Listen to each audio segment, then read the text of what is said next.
Hello friends, this is Vishwajit once again welcomes you in another episode of SMARTDrive. In today's episode, we are going to browse a special feature in the Google Maps installed in iOS devices. Most of us are facing the issues about the road navigation system is giving us a wrong directions. Broader roads are expected, but the narrow roads will make a big hassle during the journey. So how can we solve this problem? By just installing the Google Maps, you will find a top right corner with your account details, and there is a setting button. By clicking the setting button, you have all the features and settings all available over here. You have the second option, that is commute.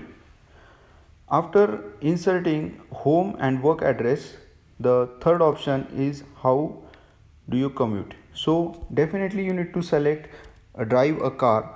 So by selecting drive a car mode, you will avoid those roads which are selected for motorcycle or cycle or walk. So it will definitely make your travel hassle free. Hope you like this tip. In case you have any other doubts, kindly comment below.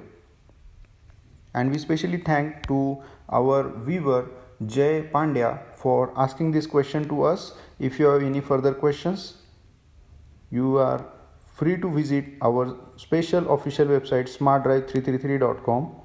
Thanks for watching. This is Vishwajit signing off from SmartDrive.